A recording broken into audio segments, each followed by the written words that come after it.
Olá pessoal, vamos continuar as aulas aqui de programação com o tópico de decisões. Nas aulas anteriores, a gente já viu um pouco da introdução do comando if, a gente resolveu alguns exercícios, né, de forma conjunta, aqui eu mostrando live coding, teve alguns slides aqui de exemplos também, a gente viu if, viu else, e hoje a gente, como é praxe aí na metodologia, a gente vai continuar com essa lógica de mostrar um desafio e a partir daí a gente introduz o conceito para resolver esse desafio. O desafio desse slide, né, dessa aula, é a gente tentar resolver o seguinte dilema. A gente vai imaginar um cinema, aí qualquer, e aí nesse caso, casais que tiverem a idade par, eles ganham 50% de desconto na entrada do cinema. Mas aí a restrição é que ambos precisam ter idade par. Então, para ganhar o desconto, os dois precisam ter idade par. Não adianta ser um só do casal, né? E aí o que a gente vai fazer é escrever um programa que recebe a idade do casal e a partir daí a gente decide se a gente vai imprimir desconto ou não, né? Com base nessa regra aí que a gente acabou de falar. Então, como é que seria a solução? Primeiro passo, né, a gente vai ter que ler as idades da entrada do usuário. A gente vai verificar se ambas as idades são pares, e aí a gente já tem um primeiro problema, né? Primeiro, como é que a gente vai saber que a idade é par? Né? A gente, talvez vocês já tenham até feito algum exercício com isso. E o segundo ponto é que não basta ser um só par, tem que ser os dois. Então, como é que eu garanto que os dois são pares? Como é que eu faço essa verificação? Até agora, nossas decisões têm sido com uma condição só. Se alguma coisa é maior que outra, ou menor, e etc. Mas agora, ou igual, né? Mas agora eu preciso saber se ambos são verdadeiros. E aí a gente vem para mostrar aqui como é que seria o esboço dessa solução. Bom, a primeira versão a gente poderia fazer um código dessa forma, né? Então a gente começa ali declarando as variáveis, para ler as variáveis do casal, na linha 7, declara na linha 5, lê na linha 7, e aí na linha 10, da linha 10 à linha 13, você tem o if principal aí do código. E aí nesse if, perceba que eu não completei o if, né? É aí que eu preciso verificar se ambas as idades são pares. Bom, para fazer isso, o primeiro passo é descobrir quando é que fazer uma função, né, ou algum trecho de código que descubra quando um determinado número é par. Então essa é a ideia, bem simples, né? Bom, o número é par quando você divide por 2 e você tem resto zero. Você não tem nada ali na sobra ali da divisão. E aí como é que a gente faz isso? Bom, a gente já comentou que quando você faz uma divisão com dois inteiros, a divisão ela é naturalmente uma divisão inteira. E você tem também o operador de resto, que é dado pelo símbolo de percentual, que se você pegar dois números inteiros e usar o operador de resto, você obtém o resto da divisão, e não o quociente, como você normalmente obteria na divisão comum.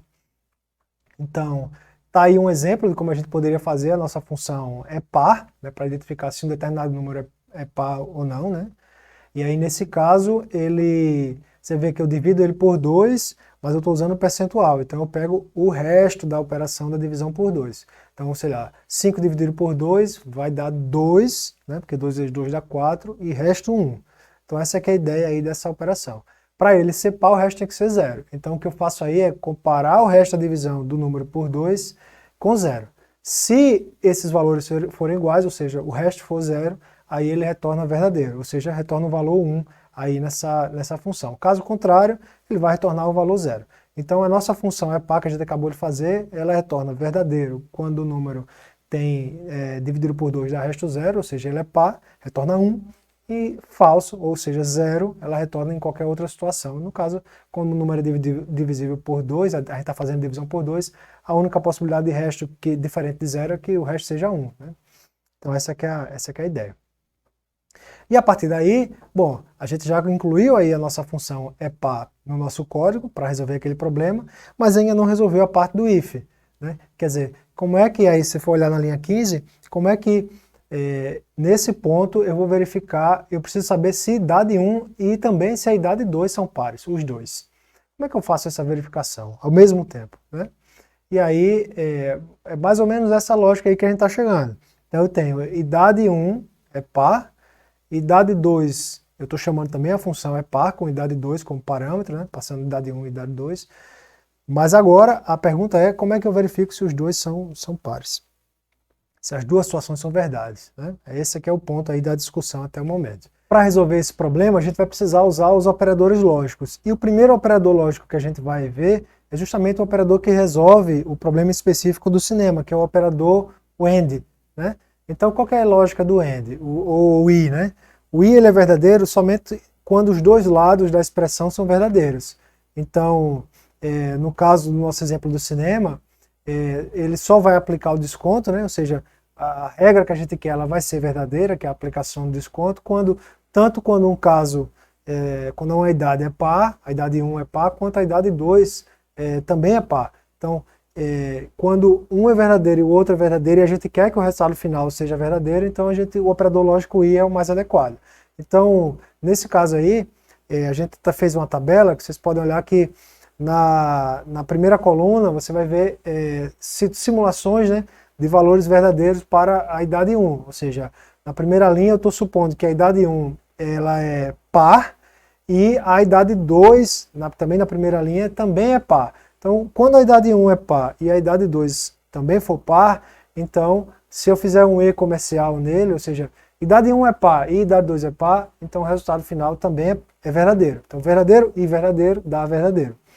Se a idade 1 for par e a idade 2 for ímpar, então o resultado final é falso. Então, verdadeiro e falso é falso. Se for falso, ou seja, a idade 1 é ímpar, e a idade 2 ela é par, ou seja, falso e verdadeiro, também dá falso.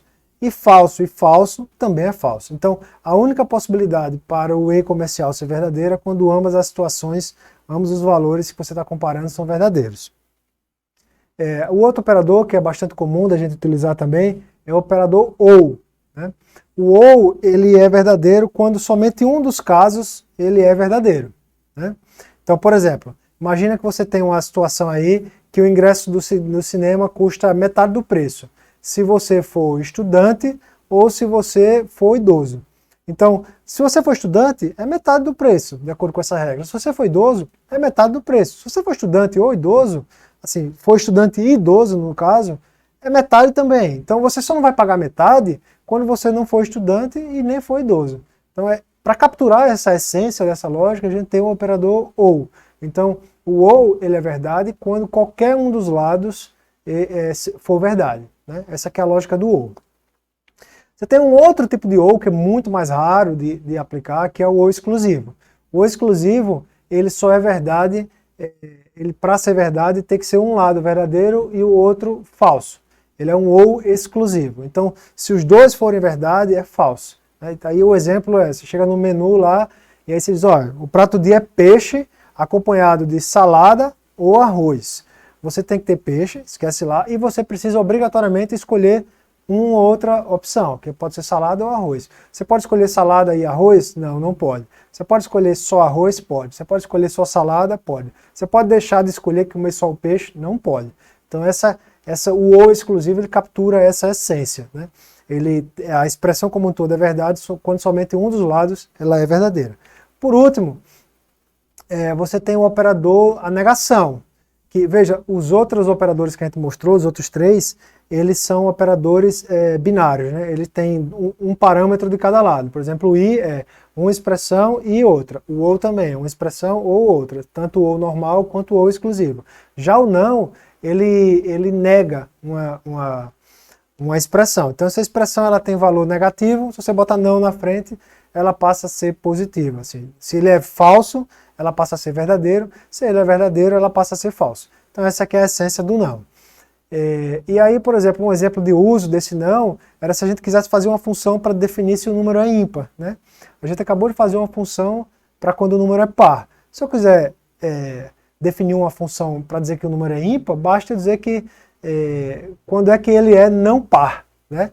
Então essa aqui é a essência do operador de negação, tá certo? É só e o símbolo dele é só uma exclamação antes do processo. Então nesse exemplo que está aí, você vai fazer um if, esse if ele só vai ser verdadeiro quando o valor negado dele for verdadeiro. Então, por exemplo, vamos supor que o número ele é par, né? Aí Se o número for par, então a função é par, vai retornar 1. Então não 1 vai ser 0. Então esse valor do printf não vai ser impresso. Mas suponha que o número seja ímpar, você botou 5. Aí 5, a função é par, vai retornar 0. Quando você negar o 0, vai ficar 1. E 1 é verdadeiro. Então, como 1 é verdadeiro, o if vai ser executado. E aí ele vai imprimir esse valor aí ímpar. Então essa aqui é a lógica. E aí, para concluir, o que a gente fez aqui para finalizar o código é simplesmente pegar, para completar o nosso código, estava faltando o if, estava faltando justamente o operador lógico. Então o que a gente fez? No nosso caso, eu quero saber se as duas idades são pares para conceder o desconto. Então nesse caso eu usei o E comercial aí. Então se a idade 1 é par e a idade 2 também for par, então você aplica o desconto, né? A gente vai fazer mais alguns exercícios, mas isso só na próxima aula.